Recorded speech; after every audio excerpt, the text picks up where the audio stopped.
I don't think I've ever actually been able to show this when I learned about this during the World Blitz Championship in Moscow back in the day, probably around '07. That's world number one, Spandex Carl Saddleson, talking us through a secret endgame technique that he learnt 17 years ago and finally has the chance to demonstrate. He opens the game with the Queen's Pawn. It's titled Tuesday Elite Online Weekly Chess, 5 minutes each, and his opponent plays pawn to d5. It's Nihal Sarin, a blitz beast. Don't be deceived by his size. He packs a punch at the chessboard, and this is just such a fun game.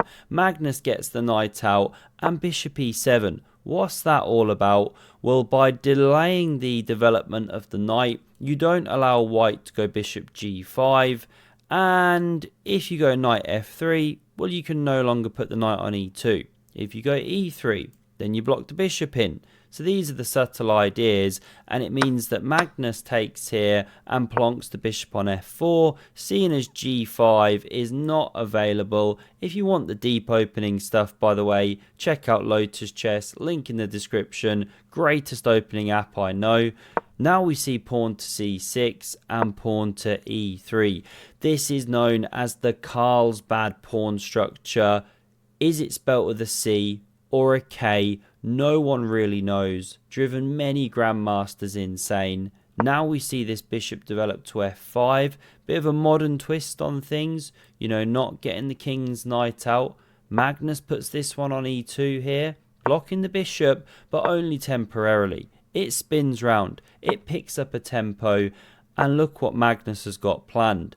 Why is he sticking the bishop here and not on its natural square on g3? Well, watch. Knight developing. And pawn h4, voted the greatest pawn push by these guys. The Global Chess Committee, truly the greatest collection of individuals in the entire world of chess. It's undisputed at this stage, and it's why Magnus didn't want to let this bishop have an easy ride, exchange. No, let's hassle it. So Nihal meets him halfway with his own h-pawn. Now bishop g5. Bit of pressure down there. We see queen b6, hitting a loose pawn. Defended. Knight f8. No mate, they say, but not relevant here. The king never castled. The knight spinning round to e6. And thereupon, you're going to win the bishop. So, Magnus responds in a very energetic way. Pawn f4. And now if you go knight e6, technically playable actually, you run slap bang into f5 and it really looks bad. Because if you take here, there's two pieces hanging at once, you're in trouble town. But you don't actually have to take, you can play queen c7 and hit a loose knight. And the line goes on, and black can actually emerge okay. White's still a bit better, all getting a bit weird. You can play the bishop back soon. Anyway, let's stop there. None of that happened. Knight e6 discouraged and not gone for. Nihal instead immediately drops that queen back, discouraging f5, or preventing it even, because you take with check. And that's why Magnus Sanderson goes for the 0-0-0. It's not Christmas, but he wants to go that side. Nihal copies. Quick king safety fist bump between the players. Exploded out. On screen is what happens when it goes wrong. Now we see this pawn push forward, and it opens up these absolutely fascinating lines that Nihal sadly doesn't go for. Now there's a bishop attacked, but also a knight. So if the queen had taken on g3, this is how the line goes. Not an immediate takes, but bishop f4. And the queen is all but trapped. She has to take here.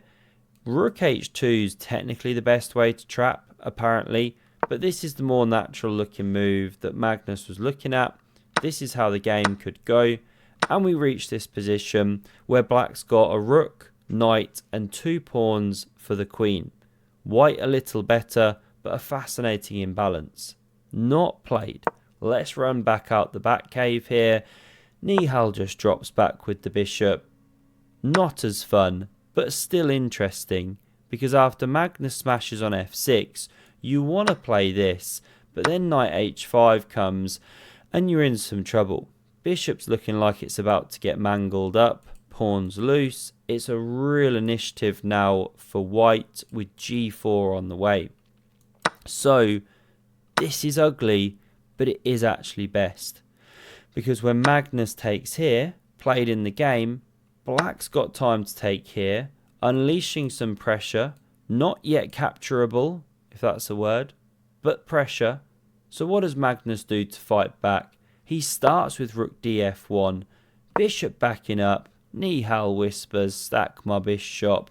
Obviously grab yourself one of those t-shirts if you haven't already. The merch shop's flowing. I absolutely love them there. Got a couple myself here.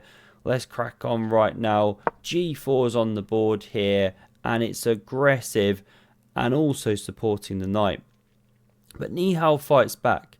First knight g6, pressuring the h-pawn, and after king b1 from Magnus, prudent chess, he goes rook h7, preparing to double stack. And you can really slow play it here with white. a3, do something with the queen. Forget all the lines now, but there's different ways, bishop d3, to start bringing some pressure on the position. Sometimes a well-timed e4. You slow play it. But Magnus doesn't want to do that. It's blitz chess. So he comes up with knight f4, giving this pawn, but going for pressure and going for tricks. We see knight takes, best move. Bishop d3 now played. Given the question, e4 was apparently preferred, but it's only a question mark move if you find one move and one move only, very far from obvious here. Technically, black's best move is knight f3, hitting the queen. Now you don't have time to take with this rook, or this rook takes here with check. So you might be thinking, well, let's take the rook, but no, then black takes here with check. So the move is to move the queen. So you slide over, let's say e2, different options, then the rook takes, rook recaptures, don't take here. There's tactical shots on d5 when the bishop leaves the defense. If the pawn ever takes, rook c1. This is the massive theme. But knight g5 and black stands a bit better. This pawn nicely protected twice. Okay, this the move. But missed. Rook h to h8 was played instead, and Magnus can now sidle on over, bring that big pressure on the knight. Knight g6 fails tactically, takes here, pawn takes, bishop takes knight. So we see this pawn push on, opening the discovered defense from the bishop. Magnus takes. Now the knight recaptures. We see a liquidation, and now he has a little think. He's distracted the rook, so he's looking for this. And the idea is takes, knight takes, pawn takes, rook c1.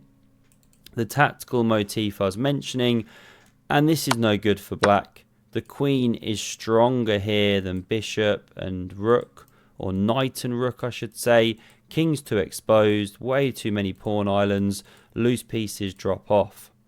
So that's the basic idea. But after this, you can play queen d6. And yes, white's won a pawn, but actually you've just restored material. It's a level position. So Magnus didn't do it. He instead plays the move. Knight takes on e6. A much more astute way to execute the combination, because now he can unleash the brilliancy. Knight takes on d5. Still no taking possible, or rook c1. So the queen moves, takes with check, and in this whole line, there's a sting at the end of the tail. You pick up the f-pawn with check, and then steamroll through the centre here. Connected pawns, running pawns, not quite a pass pawn here on the d-file, but Eddie the e-pawn looking super dangerous.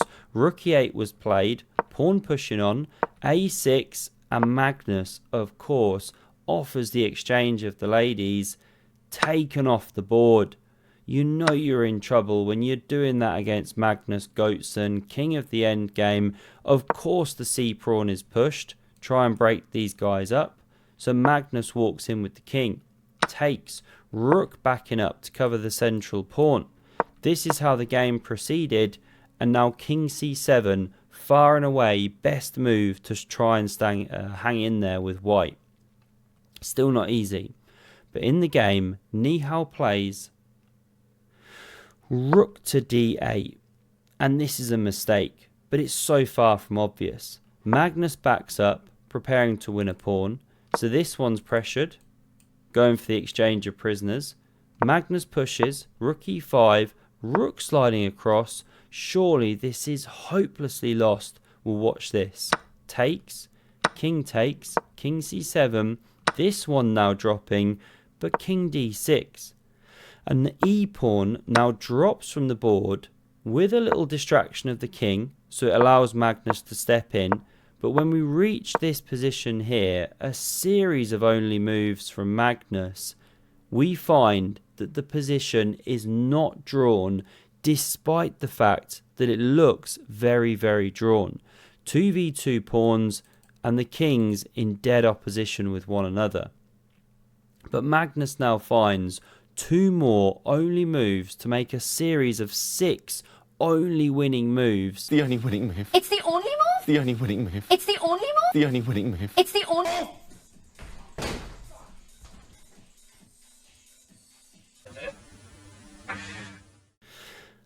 And it's pawn b4 played before you can say, look at him there.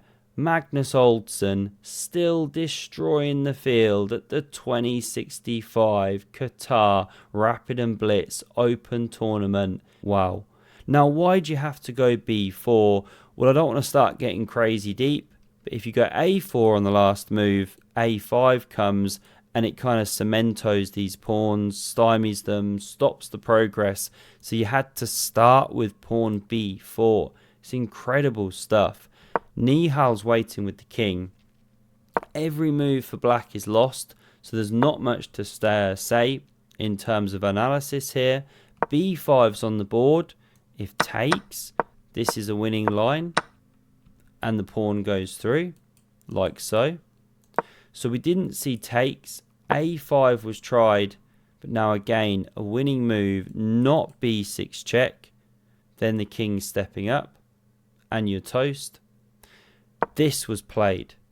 A waiting move, allowing the king to step in, then taking the opposition from behind. And after this move, forced, you know, it was the only square here. This is such a beautiful endgame, kind of ring a roses thing that Magnus is doing. Takes on b7 is played. And although both players do win a pawn, of course it's the b pawn running fastest, running hardest, and here we see resigns. Because if you try and start the race, well, it's just no good. King steps down the board, and if a2, you mate like this. If the king steps back, you mate like this. Just kidding, of course. Checking you're awake. You can hear that I don't sound fully awake. Long week for me, I'm afraid. A lot going on right now. Whoopsie. This is the move. And this would actually be the checkmate. Speaking of which, sadly, it's my dad's funeral this week on Friday. So, yeah, busy with that. And, yeah, won't be so many videos coming end of the week. But, yeah, I'll do a few sort of in the week and maybe schedule one to release. Apologies, sounding really tired out here today. Thanks very much for watching. Hope you enjoyed this one, and do have a look at the video on screen if you want to see some more epic Magnus madness, and I hope to see you soon. Cheers.